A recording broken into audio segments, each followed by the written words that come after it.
जो देश हमारे दोस्त थे, ईरान हमारा दोस्त था, हमको सस्ते दाम पर तेल देता था। रूस हमारा दोस्त था, हमको सस्ते दाम पर तेल देता था। हमने दोनों को बिल्कुल अपना जैसे कि पल्ला झाड़ करके हम अमेरिका के खेमे में कूद पड़े। युद्ध शुरू होने से 2 दिन पहले हमारे प्रधानमंत्री इजराइल चले गए। इजराइल नरसंहार कर रहा था फिलिस्तीन में, और वहाँ उन्होंने जाके कहा कि ये तो मेरी पितृभूमि है, भारत मातृभूमि है और इजराइल पितृभूमि है। तो ये कौन सी भाषा है, ये क्या तरीका है? और उसका नतीजा देखने को मिला कि रूस ने भी कह दिया कि अमेरिका ने जब अनुमति दी हमको, तब रूस ने फिर से तेल हमें कुछ दिया, लेकिन जो पुराने ऊंचे भाव थे उन्हीं पर दिया, यानी जो बाजार का भाव था उस पर दिया। ईरान भी कहता है कि सरकार के लिए नहीं, भारत की जनता हमारे साथ खड़ी होती है तो उसको देख करके हम कुछ आपकी मदद करेंगे। लेकिन हमारी अपनी नीति क्या है, हमारे देश की नीति क्या है? आप इसको पूरी तरह से बदल रहे हैं, पलट रहे हैं। जो पुराने दोस्त थे उनको आप छोड़ रहे हैं। जिन लोगों ने कभी किसी के लिए कुछ अच्छा नहीं किया है, इजराइल और अमेरिका जैसे देश, आप उनके साथ जाकर के उनके खेमे में खड़े हो रहे हैं। तो इसका दुष्परिणाम तो भारत को भुगतना ही पड़ेगा और हम भोगेंगे। इसीलिए ये जो सरकार है, इसकी आदत है हर चीज़ का नाम बदलने की। सड़कों का नाम बदलो, योजना का नाम बदलो, लेकिन कम से कम हमारे उत्तर भारत में अब प्रधानमंत्री का नाम बदलने का काम लोगों ने किया है कि ये नरेंद्र मोदी नहीं, ये सरेंडर मोदी है। और उनके ये सरेंडर की नीतियों का हम मुसीबत भुगत रहे हैं। कुछ दिन बाद गैस का सिलेंडर और महंगा होने वाला है, मिल भी नहीं रहा है, फैक्ट्रियां बंद हो रही हैं, लोगों का काम बंद हो रहा है। ये होटल और ढाबे, इनके ऊपर आफत आई है। और एक देश जिसमें इतनी बेरोजगारी है, उसमें और भी ज़्यादा बेरोजगारी बढ़ने जा रही है। जो बैठे हैं सुप्रीम कोर्ट में, उनका नज़रिया अलग है, और जो लोग सड़क पर नौकरी ढूंढ रहे हैं उनका नज़रिया अलग है। ये बहुत दुख की बात है कि 20 साल पहले, 30 साल पहले सुप्रीम कोर्ट हमेशा गरीबों के पक्ष में बात करने की कोशिश करती थी, लोगों के अधिकारों के बारे में बात करती थी।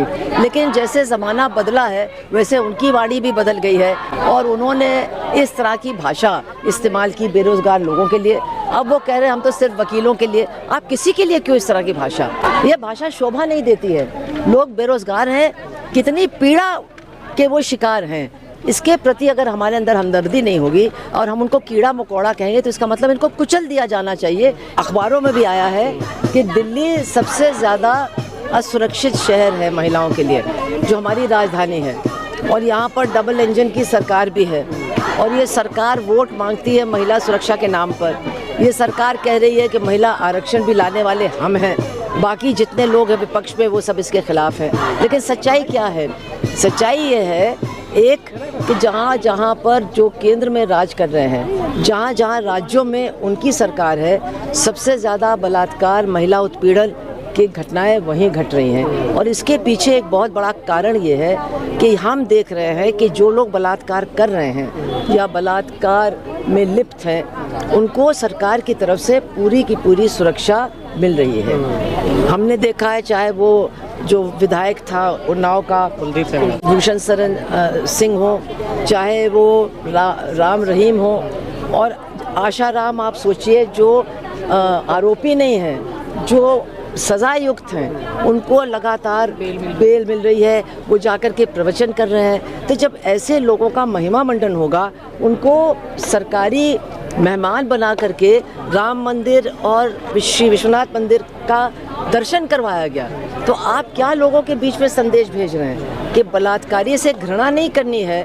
बलात्कारी का स्वागत करना है, बलात्कारी का महिमा मंडन करना है, उनका सम्मान करना है। इसलिए ये जो हो रहा है सरकार में बैठे हुए लोगों की तरफ से, एक तरफ इसका बहुत बड़ा असर लोगों के ऊपर पड़ रहा है कि बलात्कारी होना कोई बुरी बात नहीं है, और बलात्कारी तो बहुत जल्दी छूट भी जाते हैं और उनको बहुत सम्मान भी मिलता है।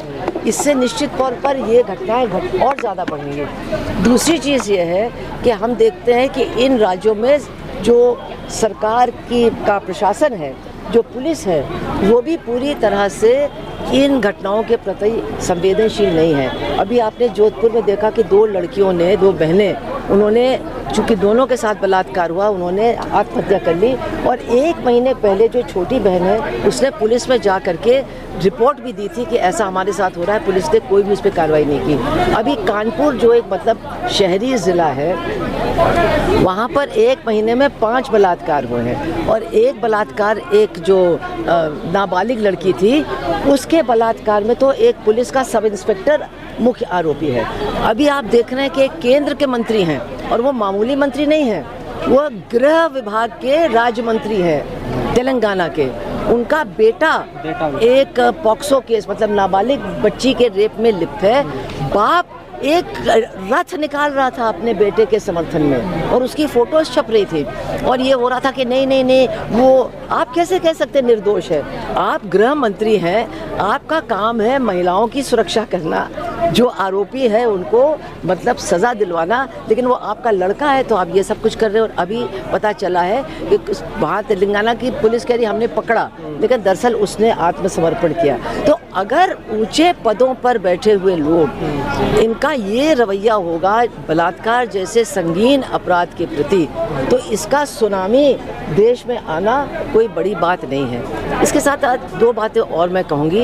एक तो गरीब विरोध बहुत मजबूत हो रहा है, गरीब का विरोध, और ज़्यादातर जो बलात्कार पीड़िताएं होती हैं वो गरीब होती हैं। और इसके साथ साथ जो दलित जाति के महिला और बच्चियां हैं, उनके साथ होने वाली ये घटनाएं बहुत बड़े पैमाने पर बढ़ी हैं।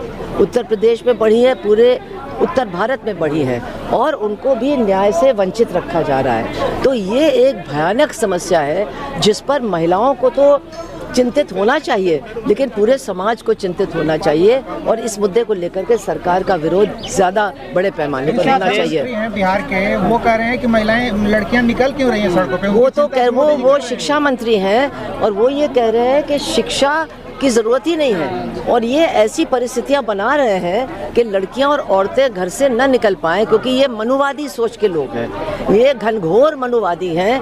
ये महिलाओं के अधिकारों को बिल्कुल स्वीकार नहीं करते हैं, उनको समाप्त करना चाहते हैं। इसलिए इनके मंत्री, शिक्षा मंत्री कहे कि लड़कियों की शिक्षा की आवश्यकता क्या है, इससे ज़्यादा शर्मनाक बात क्या हो सकती है?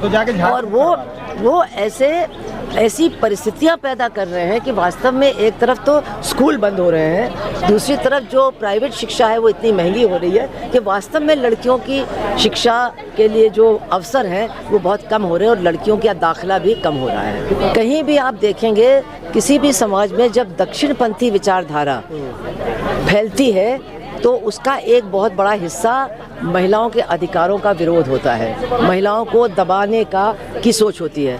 आज आप देखिए, अगर मान लीजिए ऐसा होना नहीं चाहिए, कोई महिला अपने पति को मार देती है तो वो इतना मीडिया पर एकदम छा जाता है जैसे कि रोज़ यही हो रहा है। लेकिन जो ये घटना हुई, जैसे ये बस में, या इससे भी ज़्यादा जो विभत्स घटनाएं होती हैं, इनको फिर प्रेस में बहुत छोटी जगह मिलती है। तो इससे एक माहौल बनाया जा रहा है कि औरतों की सुरक्षा की कोई समस्या है नहीं, बल्कि औरतें ही अब पुरुषों के साथ बहुत अन्याय कर रही हैं। ये एक दक्षिणपंथी प्रतिक्रियावादी विचारधारा का बहुत बड़ा पहलू है। बड़ी पहल देश में की जा रही है, बड़ा जोर शोर से ये तैयारी की जा रही है कि महिलाओं को घरों में ही रहना चाहिए, उन्हें घर से बाहर नहीं आना चाहिए। मैंने कहा ना, मनुवादी सोच तो यही है। मनुवादी सोच के हिसाब से महिलाओं को बिल्कुल संकीर्ण दृष्टि से देखा जाता है कि इनको जितना नियंत्रण में रखो उतना अच्छा है। लेकिन एक तो महिलाओं को पूरी आज़ादी होनी चाहिए कि वो अपने बारे में फ़ैसला लें, और दूसरी बात, इतनी महंगाई है, इतनी गरीबी है, और इतनी महिलाएं खुद पूरे घर का खर्च चला रही हैं, तो इसके बारे में कोई नहीं कुछ बोल रहा है। वो घर के अंदर भी सारा काम करती हैं और घर के बाहर भी पूरा काम करती हैं। और अब जाकर के चंद्रबाबू जैसे मुख्यमंत्री ने कह दिया है कि तीसरे बच्चे पर तुमको हम 30,000 रुपये देंगे और चौथे बच्चे पर 40,000। तो परिवार नियोजन और आबादी की बात तो छोड़ दीजिए, ये महिलाओं के बारे में क्या सोच दर्शाता है कि वो केवल बच्चा पैदा करने वाली फैक्ट्री है, और उनके लिए आप स्वास्थ्य सुविधाओं का प्रावधान नहीं करेंगे, उनके लिए आप पौष्टिक आहार का नहीं करेंगे, और आप कहेंगे बच्चे पैदा करो, ये तुम्हारा फ़र्ज़ है। तो आप सोच सकते हैं कि हमारे कई घरों में वैसे भी जो बहुएं हैं वो बहुत ही नियंत्रण में रहती। अब ये होगा कि 30,000 लाओ, 40,000 लाओ, बच्चा पैदा करो, मतलब एक और टॉर्चर का कारण घर के अंदर, परिवार के अंदर बहुओं के लिए चंद्रबाबू नायडू तैयार कर रहे हैं। तो वो भी एनडीए का ही हिस्सा है, वो भी अब मनुवादी सोच के और ज़्यादा करीब आ गए हैं। तो ये चीज़ें इतना ज़्यादा बढ़ रही हैं और इतना ज़्यादा महिलाओं की सुरक्षा और महिलाओं के स्वास्थ्य और महिलाओं के भविष्य पर इनका जो दुष्परिणाम है वो सब बहुत सफाई के साथ देखने को मिल रहा है।